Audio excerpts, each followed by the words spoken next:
सिंदूर में जैसा आपने देखा कि हमने 7 तारीख को उनके सभी टेररिस्ट बेसिस पर हमला किया था। उसके बाद उन्होंने कुछ जवाबी कार्रवाई की और उसके जवाब में जो हमने उनके मिलिट्री बेसिस, एयर बेसिस को जिस तरह से बर्बाद किया, उसके बाद उसने फिर सीज फायर की मांग की। और सीज फायर की मांग सिर्फ डायरेक्टली हमसे नहीं की, हमको लगता है कि और भी देशों के पास उसने अपना ये मैसेज भेजा कि हमें इंडिया से सीज फायर करवा। तो ये था, हमारा मानना है कि वो हमसे लड़ाई लड़ने की क्षमता उसके पास नहीं है। जहां भी उसको हम चोट पहुंचाएंगे तो वो कोशिश करेगा कि हम इंडिया के साथ किसी तरीके से सीज फायर हासिल कर लें। How strong will be a response for 2.0 in case there is any misadventure? That was the second part of the question. The response will be stronger than what we have done in Op Sindoor. How much we respond, till what level we go, it all depends on the situation prevailing on that particular day, on that particular time. But we are very sure that we have to respond harsher than what we have done last time. Mr. Pankaj, you said, Mr. Pankaj, आपने कहा इस बार ये युद्ध होगा वो निर्णायक होगा। पूरे देश ने, दुनिया ने देखा कि ऑपरेशन सिंदूर में पाकिस्तान को बेहद ज्यादा नुकसान हुआ, लेकिन लॉन्चिंग पैड द्वारा एक्टिव हुए हैं, ट्रेनिंग कैंप द्वारा एक्टिव हुए हैं। ऐसे में सर सिंदूर ग्रुप के लिए भारतीय सेना कितनी तैयार, दुश्मन को क्या चेतावनी रहेगी? नहीं, ये मैंने जो स्पीच दी थी उसमें भी कहा था कि हमारी तैयारी जारी है और हमको तैयारी रखनी है। जैसा मैंने कहा कि हमने उसको बहुत तगड़ा सबक सिखलाया, पर अगर उसको ये सबक समझ में नहीं आया और अपने इंटरनल कारणों से वो फिर लड़ाई के हालात पैदा करता है, तो हमको फिर और बेहतर तरीके से रिस्पॉन्ड करना होगा।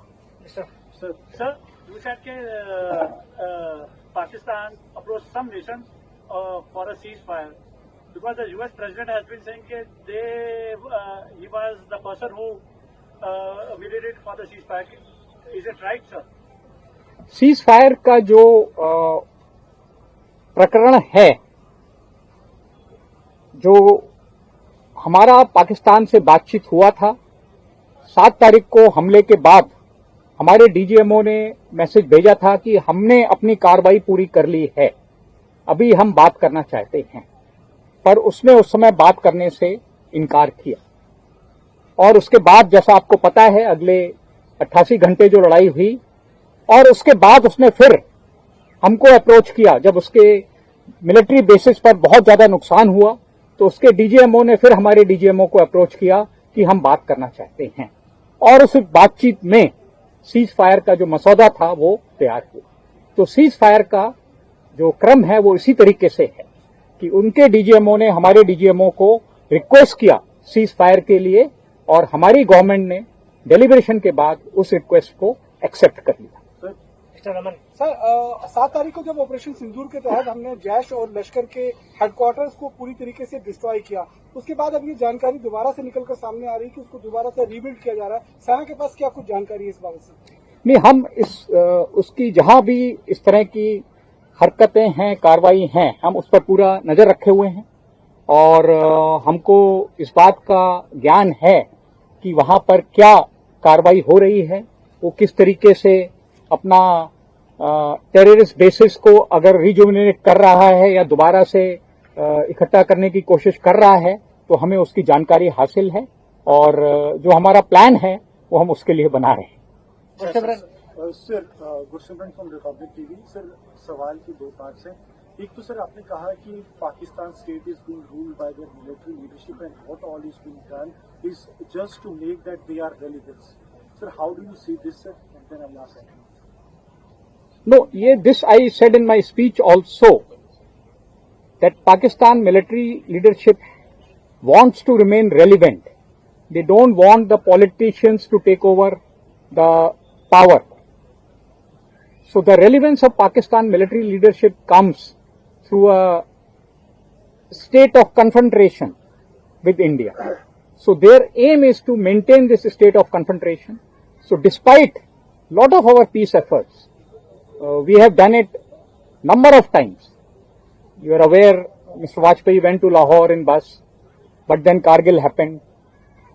Now also we have tried number of times peace efforts, but something they will keep doing to keep the state of confrontation with India alive. And that is a cause of worry for us. The second question is, sir, yesterday we saw the US President Donald Trump saying that had I not intervened, the Pakistani Prime Minister would have died. Sir, you have been part of this entire system that carried out Operation Sindoor, and do you feel that our response was so apt that the Pakistani Prime Minister was going to be this or that? हमारा response op सिंदूर में बहुत clear था. हमने किसी भी civilian area को target नहीं किया. हमने शुरू में सिर्फ टेररिस्ट बेसिस को टारगेट किया, और जब पाकिस्तान ने रिस्पांस में हमारे कुछ मिलिट्री ठिकानों पर हमला किया तो उसके जवाब में हमने उसके मिलिट्री ठिकानों पर हमला किया. इससे ज्यादा हमारा ऑपरेशन सिंदूर में कोई एम नहीं था. हमारा एम जो ऑपरेशन सिंदूर में था वो हमने पहले आधे घंटे में हासिल कर लिया था, उसके टेररिस्ट ठिकानों को बर्बाद करना.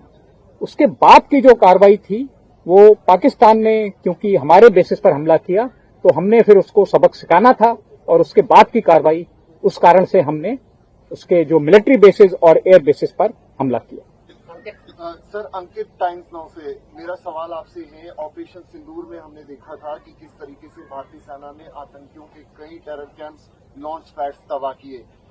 अभी अगर आप कोई नंबर शेयर कर सके जो एक बार फिर एक्टिव किए गए हैं आतंकियों की तरफ से टेरर कैंप्स या फिर लॉन्च पैड्स. नहीं, जैसा मैंने कहा कि हमें इस बात की जानकारी है, पर क्योंकि ये जानकारी हमारे मिलिट्री ऑपरेशंस की प्लानिंग के लिए जरूरी है तो इसको हम शेयर करना इस समय उचित नहीं समझेंगे. पर आप ये मान के चलिए कि जो भी कार्रवाई पाकिस्तान में हो रही है टेरर इंफ्रास्ट्रक्चर को लेकर के हम उस पर नजर रखे हुए हैं. सर, मेरा सवाल दहशतगर्दों से जुड़ा हुआ है, क्योंकि आपने अपने स्पीच में दहशतगर्दों का भी जिक्र किया, और ये साल अगर हम माने तो आपके लिए काफी लकी रहा है क्योंकि आपको काफी हिट्स मिली है. तो सर, इंटरनल और हिंटरलैंड में जो सिक्योरिटी ग्रिड है या जो सिनेरियो है मिलिटेंसी का, उस पर सर कुछ नहीं. आप लोगों ने देखा है कि जो भी मिलिटेंसी के पैरामीटर हैं वो जम्मू और कश्मीर में लगातार नीचे आए हैं. हालात जम्मू एंड कश्मीर में बहुत सामान्य है, पर जैसा कि मैंने कहा कि ये पाकिस्तान की सोची समझी साजिश है कि कुछ टेररिस्ट गर्दों को भेज करके वो माहौल को बिगाड़ना चाहता है. उसके लिए हमारी सेना और सिविल एडमिनिस्ट्रेशन के सभी डिपार्टमेंट्स पूरी तरह से तैयार हैं, और जहां भी हमको इस चीज की खबर मिलती है हम उसके खिलाफ बहुत इमीडिएट और प्रॉम्प्ट एक्शन लेते हैं. जैसा आपने देखा कि इस वर्ष कई सक्सेसफुल ऑपरेशन में हमने उसके जो टेररिस्ट हमारे देश में गड़बड़ी फैलाने आए थे उनको न्यूट्रलाइज किया है. सर, ये ट्रेंड मिलिटेंट्स हैं या पाकिस्तान के कुछ रेगुलर्स भी हैं जो मारे गए हैं, या जिस तरह जो एक्टिव हैं उनके बारे में कुछ सर? इसके बारे में जब भी कोई टेररिस्ट का न्यूट्रलाइजेशन होता है डिटेल्ड रिपोर्ट हम जारी करते हैं. उसकी आइडेंटिटी को लेकर के उसके बारे में जो भी जानकारी है तो वो सारी रिपोर्ट्स ऑपरेशन के बाद हमेशा अवेलेबल करा दी जाती है. हैं सर कुछ एक्टिव रेगुलर पाकिस्तानी आर्मी के जम्मू कश्मीर? पाकिस्तान आर्मी का सपोर्ट है. हमको लगता है कि इन्फिल्ट्रेट कराने में पाकिस्तान आर्मी भी सपोर्ट कर रही है, और जो टेररिस्ट ट्रेन होकर आ रहे हैं हो सकता है उनकी ट्रेनिंग में भी पाकिस्तान आर्मी मदद कर रही है. सर, दो क्वेश्चन है मेरे. पहला क्वेश्चन ये कि आपने स्पीच में कहा कि इस बार अगर ऑपरेशन सिंदूर 2 होता है तो पाकिस्तान के अंदर घुस के जो है वो मारा जाएगा. तो क्या इस चीज की प्लानिंग आप लोग कर चुके हैं कि अगर ऑपरेशन 2 होगा तो पाकिस्तान को एक तरह से बड़ा नुकसान आप पहुंचाएंगे? और दूसरा सवाल यह है कि हमने देखा ड्रोन्स जो है उसका इस्तेमाल, इस बार ऐसा लगा ड्रोन वॉर चल रही है. अभी भी पाकिस्तान की तरफ से हर दिन कभी ड्रोन्स की इनपुट्स हमें मिलते हैं. हम कितने प्रिपेयर हैं, और क्या आप ड्रोन्स का इस्तेमाल हर जगह बॉर्डर्स पे आप हम भी कर रहे हैं उस तरह? Sir, can you elaborate on the drone part? Okay, पहला जो सवाल था पाकिस्तान को घुसकर मारने का, वो तो ऑप सिंदूर में भी हमने किया. उसके कई इलाकों को जो कि उसके हार्टलैंड पंजाब में हैं, हमने वहां पर एक तरीके से उनके बेसिस को बर्बाद किया. और ऑपरेशन सिंदूर 2 में हम उसको किस तरह से आगे ले जाएंगे, ये एक ऑपरेशनल प्लान है और आप ये मान के चलिए कि इसके लिए हमारी तैयारी जारी है। और जैसा मैंने कहा कि ड्रोन्स हमारी इस तैयारी का एक बहुत बड़ा हिस्सा है, क्योंकि ड्रोन्स हर ऑपरेशन में ड्रोन्स का इस्तेमाल आज की तारीख में हो रहा है, तो हम भी ड्रोन्स में बहुत महारत हासिल कर रहे हैं। You said that many drones have been manufactured indigenously. Can you little elaborate on that, or how many drones were shot down last time? अभी आपने आज के प्रदर्शन में जो ड्रोन्स देखी, उसमें ज्यादातर ड्रोन्स वो हैं जो हमारे वेस्टर्न कमांड की वर्कशॉप्स में खुद ही बनाई, यानी कि ड्रोन्स का फैब्रिकेशन हमने आर्मी में भी शुरू कर दिया है और काफी बड़े स्केल पर हम ड्रोन्स को फैब्रिकेट कर रहे हैं, क्योंकि हमारी क्या जरूरत है, हमें क्या टेक्नोलॉजी चाहिए, ये हमें अपनी वर्कशॉप्स में बहुत बेहतर तरीके से हम ड्रोन्स को बना पाते हैं। Sir, one last question, because you said we have seen that they are continuing with the terror-related activity. They continue to bleed India, 1,000 cut, even after Operation Sindhu, things are continuing. You mentioned in your speech also, you think that the time has come. Next time we need to occupy their land, only then we'll be able to call their bluff and tell their people what's actually the truth and the realities, because they continue with the fake narrative as they made a field marshal. तो आपने सवाल भी पूछ लिया, उसका जवाब भी दे दिया है, तो Sir, what do you think? Because you said that's what I said. नहीं, हमारा प्लान है, जैसा मैंने कहा कि पिछली बार जो हमने किया, इस बार हम कुछ और करेंगे, उससे बढ़कर करेंगे। किस हद तक करेंगे और कितना अंदर जाकर करेंगे, ये ऑपरेशनल प्लान का डिटेल है। तो जब ये ग्राउंड पर होगा, आपको महसूस होगा कि इस बार जो हुआ है वो पहले से ज्यादा हो।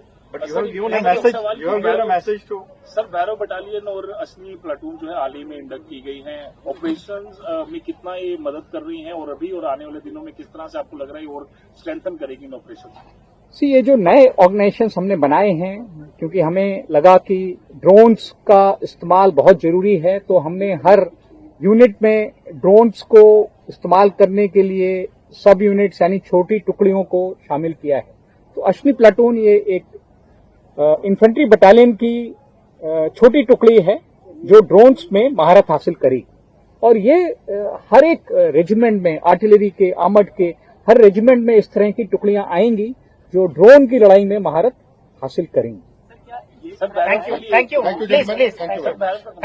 भैरव बटालियन भी हमारा, जैसा हमने देखा कि जो अगली लड़ाई होगी उसमें हो सकता है हमें बहुत स्पीडीली एक्शन लेना पड़े, अपने ट्रूप्स को इंडक्ट करना पड़े, तो ये भैरव बटालियन आप ये मान के चलिए कि जिस तरह की हमारी पैरा कैपेबिलिटी है, स्पेशल ऑपरेशंस की कैपेबिलिटी हैं, उसको और बढ़ाने के लिए, क्योंकि आने वाले समय में इस तरह की टुकड़ियों की जरूरत पड़ेगी जो छोटी टुकड़ियां हों और अपने आप दुश्मन के इलाके में अंदर तक जाकर कार्रवाई कर सकें।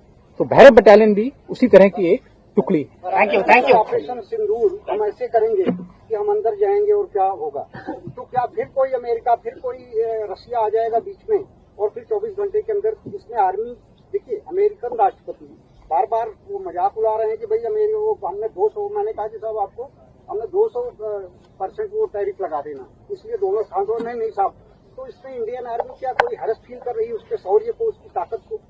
अमेरिका ऐसे कर रहा, फिर अगली बार ऐसे होगा कुछ नहीं। इसके बारे में जो सीज फायर किस कारण से हुआ, कैसे हुआ, मैंने आपको बतलाया, जो असलियत है मैंने आपको बतलाई।